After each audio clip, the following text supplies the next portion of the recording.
Hi guys, welcome back to my channel and welcome to my September reading wrap up. September was a really good reading month for me overall, both quality wise and quantity wise. I read 11 books in total last month, which is the most number of books I've read in a month all year long. So I'm really proud of that, but more importantly, I enjoyed all the books that I read last month with the exception of maybe one or two that I wasn't obsessed with, but overall it was definitely a success. I was just in such a reading mood last month. I feel like I was picking up and devouring just all different kinds of books. So I read from a pretty diverse array of genres. For the breakdown, I read 4 thrillers, 3 romance, 2 lit fic, 1 sci-fi, and 1 horror. I also did a great job at sticking to my monthly TBR. There was only 1 book that I didn't get to. There's another book that I'm still in the middle of. I'm almost finished and I'm planning to finish it up in October, so I'll just talk about it in next month's wrap up. But I completed reading 4 of the 6 books on my TBR, so definitely proud of that as well. I just enjoyed reading so many different types of books in the month of September, so I'm excited to talk about each of them with you guys. With that, let's just jump right into the wrap up. The first book I read in September is Before I Let Go by Kennedy Ryan. I listened to this one on audio and also read some of it on my Kindle. This is actually one of my 25 books I wanted to read in 2025 because I've heard so many great things about Kennedy Ryan and her books, and I feel like this is the book I hear people talk about most highly, so I wanted to start here. In this book we follow Yasmin and Josiah, and they were previously married but are now divorced, so we're kind of following them in this new phase of their lives as a couple as they navigate different things like co-parenting, their careers, and we also get glimpses into their past when they were married and kind of see what their life and their relationship was like then, as well as seeing what led to their divorce. And I really liked this book a lot. I gave it 4 stars. Going into this one and knowing it was following a divorced couple, I wasn't sure how I would feel about it because I kind of almost felt like, what is the point of their story? But I could not have been more wrong. This story definitely surprised me and ended up going in a completely different direction than I thought it would in the best way possible. Yasmin and Josiah, as well as many of the side characters, were just so real and raw, and I felt like I was reading so much genuine emotion that truly jumped off the page and resonated with me, and I felt very deeply connected to the characters and the relationship. I thought it was a very realistic depiction of divorce and what life looks like navigating things after divorce. There was also really good representation for therapy in this book, which I thought was so important, and I really liked the way that was written about. I also really loved the friend group in this book. Yasmin has 2 other women in her close circle of friends, and I know each of the women get their own book, so it had me so excited to continue on with this series. I can't wait to pick up the next book very soon. And this was just a great intro to Kennedy Ryan. I absolutely loved it. Definitely a heartfelt, deep, emotional romance that I had a good time reading. The story kept me interested the whole way through. I really wanted to know what was going to happen with this relationship, so loved it and definitely would recommend if you've not yet picked this one up. Then I read The Compound by Aisling Raleigh. I feel like I've heard so many pronunciations for this author's name. I don't know which one is correct. I've tried to find the right one, so let me know down below in the comments if you know which one is right. But this was described to me as being like if Love Island was a dystopian thriller, and I feel that is a very accurate description. In this one we are following this reality dating show that does feel very reminiscent of Love Island because we have this group of people, half of them are guys, half of them are girls, and they're coming together to stay in this villa. But it very much feels dystopian and like a thriller because they're competing in these challenges both individually and as a group to get rewards, and the rewards kind of start out as necessities. These are things they actually need for survival, like food, a freezer to store the food in, a door for their bathroom, sunscreen because they're out in the hot sun all day and their skin is literally burning and blistering. So it is just a very crazy take on kind of like how the challenges work in actual Love Island, and I really had a good time with this one. I gave it 4 stars. I really love the concept of this one. As someone who's a huge fan of Love Island and has seen almost every single season, it really did not disappoint me. I thought it was so well done, but just a different take on Love Island, which was so cool. Loved the concept so much. There were a lot of characters at the start and I felt everyone was really hard to keep track of. I kind of had to keep going back and reread, okay, wait, who is this person? Who was that again? What did they do? Was this person? A little confusing to start, but the more I read, the more I could differentiate people based on certain things that were happening. And this book truly just kept me so entertained. I was on the edge of my seat. I could not wait to see how things were gonna go and what was gonna happen next. I also thought that there was really interesting commentary commentary on many issues like race, beauty standards, consumerism, and they were all tackled really, really well in this story. I just loved the way that it was done. As far as critiques go, I will say in this book we only get one perspective, and it's from one of the women in the villa. We're following our main character Lily the entire time. I would have loved to see maybe one of the guys' perspectives in the group, or maybe a few other contestants in the group's perspective, or even like the viewers watching this show at home, or even some of the crew and the behind the scenes people. I just would have loved to see different sides to the story and things going on. I feel like, again, it would have made the book feel a little more well-rounded, but for the most part I did enjoy being in Lily's perspective and seeing the things that she went through, and as the story went on it kind of made sense why we were following her. I will say I liked the ending, but I kind of wish it had been expanded on a little bit. But overall, really liked this one. Really cool concept and would recommend it. Then I read Blue Sisters by Coco Mellors. Coco Mellors' debut novel, Cleopatra and Frankenstein, is one of my favorite books that I've ever read. I love that book so much. It was a 5-star for me, so I cannot wait to see what she would do next. And I did put this one off for a little bit. Finally got around to reading it last month because it was on my monthly TBR. So in this book we are following 3 sisters. We follow Avery, Bonnie, and Lucky, and they have a 4th sister who passed away. So the timeline that we're following is the 1-year anniversary of their sister's death, and we kind of see them all as they're still navigating through their grief. And each sister is so different from one another. They have completely different personalities, live in different cities around the world, have completely different jobs, different struggles in their personal lives. So it really is more of a character study following these sisters individually, as well as what their relationship and dynamic is like together as sisters. And I gave this book 4 stars. Unfortunately, not another 5-star for me from Coco Mellors like I was hoping, but I still did really enjoy this one. The sisters were very complex characters, and I felt very realistic because they have so many flaws and struggles. I will say, although these characters are very flawed and that added to them feeling realistic, it also made me not really care for a lot of them because of a lot of the decisions they were making were just terrible decisions, and so it was kind of hard to root for the sisters. I feel like there was really only one sister that I liked and enjoyed reading about. The others really just kind of frustrated me, so it was hard to root for them, and I didn't really enjoy their chapters as much. It was definitely a beautifully well-written book. I love Coco Mellors' writing style so much, but I don't know, I just didn't get the same feeling that I got when reading Cleopatra and Frankenstein, which I thought was just such a gripping and compelling story. And although the characters in that book were very flawed and made bad decisions, I don't know, I just didn't feel that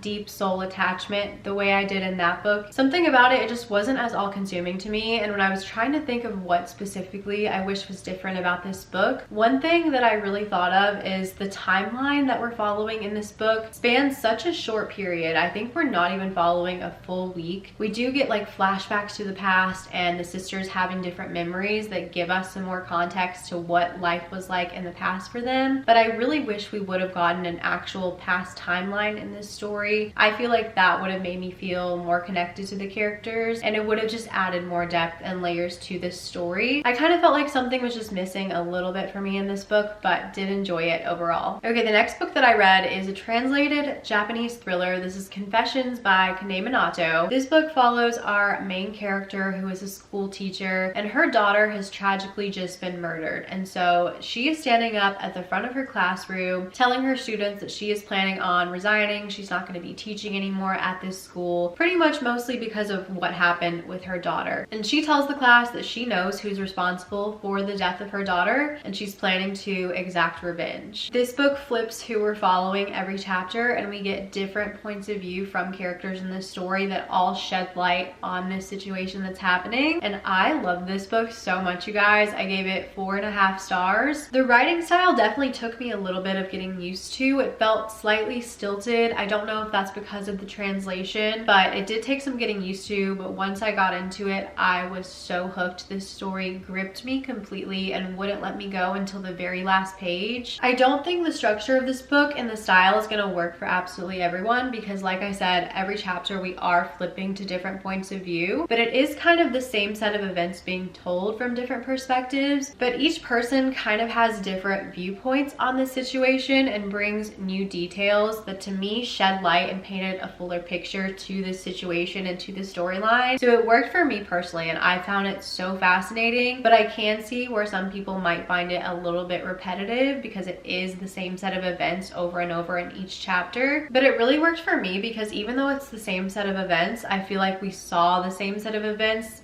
in completely new ways each chapter, and I was just so fascinated by how two people can view the same thing completely differently. Like, it just blew my mind how each person was like taking the situation in a totally different direction. It was definitely darker, so check the trigger warnings. There are a lot of heavy things in this book. I will say this wasn't a perfect 5-star for me because one of the underlying issues that is talked about and is kind of a big factor throughout the whole book is a sensitive subject matter, and I didn't completely love the way it was handled. It was kind of explained in the book why it was being talked about in this manner, and it was at least acknowledged, but I think it could have been dealt with a little bit more sensitively, so it was the only issue that I had with it. And I'm not going to say what this thing was because I feel like it would be a bit of a spoiler, but just a slight critique with the book. Other than that, I was obsessed. The ending had me shook. I was like staring at a wall, and I feel like it takes a lot to shock me in a thriller because I had so many predictions, but I did not see where this was going at all. And it's one of those thrillers that you have to read to the very last page because the story just keeps going and going and going. And I haven't felt that from a thriller in a really long time. This one truly impressed me and made me think very deeply after finishing it. Then I listened to an audiobook of Home is Where the Bodies Are by Geneva Rose. I feel like Geneva Rose is an author I keep coming back to because I hear so much about her books and I see them everywhere, but she has consistently been a 3-star author for me. Some of those books fall on the higher end of a 3-star rating. Some are just an average 3-star, but I feel like I keep going back to her books again because I see them everywhere. And this is one that sounded very intriguing to me. We follow 3 siblings who come together after their mother has just passed, and they are back in their childhood home, kind of going through belongings and sorting through different things. And they come across this old collection of VHS tapes. So they put the tapes in, they want this dose of nostalgia, they're interested to see kind of some childhood home videos. But one of the videos that they find and watch has some very incriminating details of both of their parents on it. So that's kind of where our story develops. And I gave this one 3 stars, yet another 3-star read for me from Geneva Rose. I feel like usually her books keep me entertained the whole way through, and that's part of why I keep going back to them because I do have a good time overall. But I find that it's usually the ending of her books that kind of disappoint me because I usually predict what's gonna happen. This one wasn't that way. I feel like it took me a while to get into, and it was a little bit before the story actually started to unfold and I could understand where things were going and could get a feel for the characters and how the book was kind of going to be. I feel like because of that, it did take me a while to get into it. I never really got invested in what was going on or get invested in the characters or anything happening to them. But I will say I didn't predict the ending until right as it was about to happen, and I thought it was well done. But overall, I feel like this was just very average and in the middle for me. It kept my attention while I was reading and was pretty entertaining, but nothing I'm really gonna remember or think back on or that's gonna stick with me. This is probably my least favorite book that I read this month, so I wouldn't really go out of my way to recommend it to you guys. Then I read Annie Bot by Sierra Greer. This was the one sci-fi book that I read last month, and I actually listened to this one on audio. This one follows our male main character Doug and his relationship with Annie, who is essentially his sex robot. And Annie has just kind of had this feature added to her to where she can be more human-like, and she's starting to have feelings, and she's just learning more and more. And the more that she learns, the more she questions about the world, the more she kind of can think for herself. And I really liked this one. I gave it 3.75 stars. A lot of things in this book made me uncomfortable, but I definitely think that was the intention. I do think the more the story went on, the more I enjoyed it, and I was really rooting for Annie and liked her a lot as a character. I do think there were some things and elements to the story that got a little bit repetitive. I wasn't a huge fan of the ending, and I do think there were some elements to the book that felt a little bit surface level, like some of the sci-fi aspects I would have liked more depth and details on, but it really was mostly focusing on the dynamic between Doug and Annie and kind of Annie's own personal struggle and feelings as she tries to become autonomous. It's definitely outside of my comfort zone and not my usual read, but I did really like it overall. The next 3 books that I'm going to talk about I read for a reading vlog where I read books from authors that I've previously read read from this year and given books of theirs 5 stars to see if I could give another one of their books 5 stars too. The first book I read for that video is Deep In by Ali Hazelwood, which you guys will know if you've been here that I love Ali Hazelwood. She's definitely one of my favorite authors, and this is one of her more recent releases that came out at the beginning of the year, and I feel like I've been putting it off a little bit because I heard mixed reviews, and I also had heard that this book was a little more sexually intense, which her other book that was described the same way was Not in Love, and that is probably my least favorite of all of her books. So I did have a few hesitations prior to reading this book, but on paper it sounded like my ideal kind of read because it's a college sports romance, which those are my favorite tropes in romance books. So I was excited to give it a try nonetheless, and in this book we follow Lucas and Scarlett. They are both student athletes at Stanford. Scarlett is on the diving team and Lucas is captain of the swim team. He's also an Olympic medalist, so he's a very elite swimmer. And Scarlett and Lucas definitely know of each other. They have mutual friends, both being in the aquatic sports world at the same school, but they don't really know each other on a deep level. That is because Lucas is actually dating one of Scarlett's friends and fellow divers at the start of the book named Penelope. And Penelope ends up kind of venting to Scarlett about her relationship with Lucas because she loves and cares for him, but she feels like they aren't romantically suited or especially sexually suited. And Scarlett is giving her advice because she feels she can relate. In her past relationships, she often feels that there is not a match physically. So she's trying to help Penn out as far as that aspect of the relationship goes, but ultimately Penn and Lucas decide to break up. And Penn ends up kind of making this half joking, half serious comment that Lucas and Scarlett should get together since they both like the same thing sexually, it seems. And that's kind of where the story starts and the relationship begins that we're following between Lucas and Scarlett. And I did really like this one overall. I gave it 4 stars. I loved both of our main characters, especially Lucas. I feel he was so perceptive of Scarlett and how she might be thinking and feeling, and it made him a very emotionally intelligent male main character, which I loved to read about. And I found Scarlett to be very relatable as well. Both characters had a lot going on. They were very dynamic. They had a lot of personal struggles, and I feel we got to see so many aspects to these characters outside of them just being athletes. I love that there was a focus on their academics, their careers after college, their friend group, their personal struggles. There was just so much going on, and I feel like it was the perfect balance because this book was more sexually intense and did kind of explore kinks. I think if there hadn't been a lot going on and the focus was more on the physical side of their relationship, it maybe would have felt like too much, but I think the other aspects balanced everything out really well. That being said though, I think everything else going on in this book worked really well for me the majority of the book, but by the end it did almost kind of feel like the focus shifted onto these other things, and I didn't like that it was pulling away from this romance between Scarlett and Lucas. It kind of felt like the diving subplot was taking the focus, which I found interesting because I don't know much about diving, but it almost felt like the details we were getting weren't really relevant to the storyline. So I didn't understand why we were kind of focusing on this one subplot. And then I also kind of felt like there was a character shift away from our main characters onto things going on with some of our side characters. So I don't know, it was almost like the extraneous things that were going on worked really well for me, and I liked the balance in the beginning of the book. But towards the end, all of these other factors going on almost felt like too much and kind of distracted me from what I wanted to read about the most, which was our 2 main characters and their relationship and their dynamic. That was really my only critique of it and why it wasn't a 5-star read, but overall I did love this one. As far as this being more sexually intense, I personally kind of feel like it hyped up what was going to happen more than it actually ended up being. And if you've read from Ali Hazelwood before and know that her books are just more spicy, you can kind of expect more of the same in this book. At least that was my personal experience. So definitely a few critiques of the book, but overall I had a great time with it, and I loved Ali Hazelwood's take on a college sports romance. I honestly would love to see her continue on and make this into a series, so we'll see. I don't think there's any plans of her doing that I've heard of, but those are all my thoughts on Deep In. The next book that I read for that video is Life's Too Short by Abby Jimenez. This is the 3rd book in her Friend Zone series, and that makes it the final book that I had left to read from her. And again, if you guys have been here, you will know Abby Jimenez is probably my #1 favorite romance author. I just love her book so much. I feel like she writes a very well-rounded romance that has so much emotional depth, but also has the comedic aspects to it, and they just feel so perfect and realistic, and I love them every single time. So this book, like I said, is the 3rd in her backlist series called the Friend Zone Trilogy, and we're following Vanessa and Adrian. Adrian we did get a glimpse of in book 2 2 of this series, but Vanessa is a brand new character. She is a YouTuber, and at the start of the book, she is taking care of a family member's baby, and that's how Adrian kind of ends up meeting her, because this baby is crying nonstop in the middle of the night and he can't sleep. So he ends up going over to the apartment next door, which just so happens to be Vanessa's, and kind of learns about her and her story and why she's taking care of this baby, and he offers to help her out. And that is where things kind of begin. They kind of say that they want to remain friends because Vanessa doesn't really do relationships for personal reasons that you uncover about her and about her family. And I really love this one. I gave it 4.5 stars. I will say I think it's one of my least favorites of her books, but it being a 4.5 star and it being my least favorite from one of my favorite authors should tell you that I just love and adore her books so much. I really don't have anything to fault this book on. Like, there aren't too many critiques I have of it. I think the main thing is I didn't love the way things were done as much as I've loved it in some of her other books. Like, these characters and this couple personally weren't my very favorite, and the storyline wasn't my absolute favorite, but I still really loved it. I thought Vanessa was a really relatable character for me personally, since she is a YouTuber.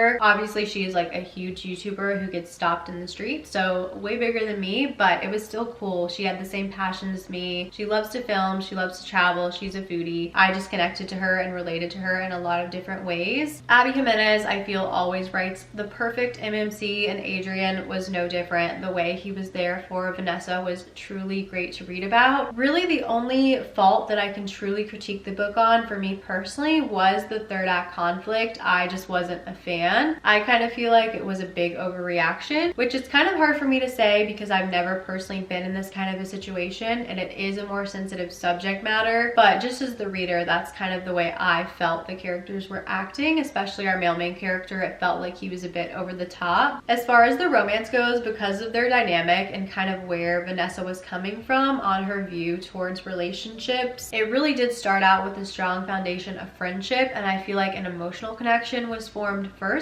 which normally I really appreciate and would prefer in my romance books. But I felt like the physical connection was lacking just a little bit, at least on page. I feel like we didn't get to see much of it. So I kind of wish there had been a little more buildup and a little more tension. I think if you don't like a spicy book, this would be a good one, because this probably has the least amount of spice that I've read in an Abby Jimenez book. Not that she's really known for spice, but this one was almost fade to black, I would say. And I felt like there could have been a little more I would have liked to see to make the chemistry really feel believable. Not that it wasn't, but I think having a more physical connection would have made it feel well-rounded in all ways, and I would have really been rooting for the romance. But again, that's just me being super picky. Overall, this was such a great book. I had a great time with it. It had me laughing out loud, but it also had me tearing up. There are definitely more heartfelt and emotional things talked about in here. I don't want to go into too much detail on that because I do feel like it's a little bit of a spoiler, but I would look up trigger warnings beforehand if you are sensitive to anything. But overall, loved this one, would highly recommend it. I had a great time with the Friend Zone series, but I definitely think I prefer her newer books a little bit more. Okay, and then the last book that I read for that video is The Academy by Elin Hilderbrand, and this is co-written with her daughter Shelby Cunningham. This book takes place at this boarding school in Massachusetts called Tiffin Academy, and we're basically following a bunch of different characters. We follow some students who attend the school, we follow some staff members, as well as some faculty, and they all have different things going on. They're all kind of connected because they're at the same school, and there's definitely a lot of drama. There's a little bit of a mystery. There's so many different things to uncover, and we also kind of explore the characters personally and the things they're going through individually in their lives. And I absolutely love this book so much. The video ended up being a success because I did rate yet another one of Elin Hilderbrand's books 5 stars. I've only read one other book from her, which is crazy. I can't believe I haven't started reading her books sooner, but I read The Hotel in Nantucket this summer, my first book from her. It was also a 5-star read. If you like that book, I think you'll like this one too, because this book honestly just felt like if the hotel was a boarding school instead, and it was set in the fall time instead of being set during the summer. It had a very diverse group of characters. Some you'll be rooting for more than others. There are definitely some villains to the storyline, but that made it all the more interesting. The storytelling was incredible. The way these details kind of were woven together to paint this full picture, I felt like I could truly understand and visualize everything going on, and I felt like I had such a deep understanding of the characters, and I truly knew them, understood where they were coming from, why they acted the way they did. In the Hotel Nantucket, there was also a diverse group of characters that were so easy to differentiate because they all brought something so unique to the story. I felt the Academy was the same exact way. The characterization was just so incredibly good. And I love that Ellen Hildebrand is known as being Queen of the Beach Read, but now she's kind of branched out and done something set in the fall time. It is perfect for this time of year, so you need to add this to your fall TBR if you haven't already. This book truly romanticized this season, from the boarding school setting to the football games they went to academia to the fall foliage. Also, another thing I want to note that I didn't even think about prior to picking this book up, but I feel could be a hesitation for some people. This is an adult novel. It is not YA. It does not read YA at all, despite many of the characters that we follow being high school age. I honestly kept forgetting that a lot of these characters were high school students because the boarding school made it feel like it was college, and it just never read that way. All the characters were very mature, and there was a lot of more adult themes and heavier subject matter touched on in here, so it never felt like it was too youthful at all for me. It read completely like an adult novel, so if that's a concern for you,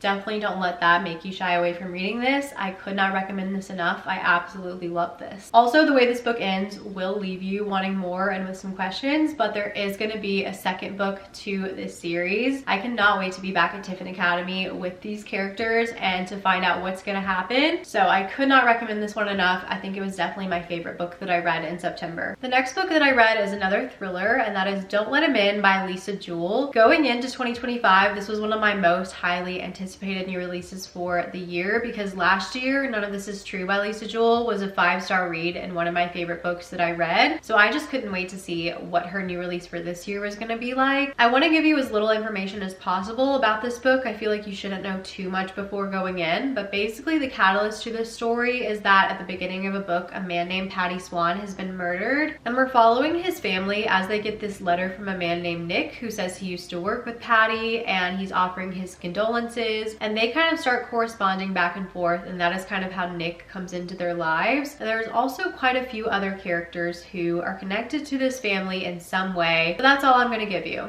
And I really enjoyed this one overall. I gave it 4 stars. I will say at the start, I did not think I would be rating this book highly at all because it was very hard to get into. I just found it to be very convoluted. There were so many characters. I couldn't differentiate anyone from one another. I was so confused. I also didn't know when anything was happening. I was like, are these different timelines? What is going on? When is this happening? All the questions. I was like, I'm either gonna have to DNF this and come back to it at a later time, or I'm gonna be hate reading it from here on out. But I just kept the audiobook on in the background. I'm like, I'm just gonna keep it on, listen passively. If I hate it, I'll turn it off and listen to something else and come back to it maybe, or we'll see how this goes. And a few chapters in, I was like, okay, I'm getting a better sense of this book and what's happening, but it's almost so obviously predictable. So I was like, I don't know what's worse, not knowing what's going on at all and hating the book, or knowing exactly where this book is gonna go and still hating it. But I kept listening, and honestly, although the start was rough for me, the more I listened, the more I got invested and the more I was enjoying it, because I felt like it's obvious where it's going, but I couldn't wait to see how everything was going to unfold, and it kept me on the edge of my seat. I really think Lisa Jewell mastered writing one of the most intricately maddening but so scary realistic villains of all time. I felt so many different emotions while reading this. I was frustrated, I was empathetic, I was happy, I was sad. It just had everything, but it was a rough start, so I think that's why my rating isn't perfect for this one, but I do think it was well worth it once I pushed past the first few chapters. The ending, I have not been so satisfied with an ending in a long time. I do wish something slightly different would have happened, but overall it was just perfection. So the beginning was a rough start, but the middle and the ending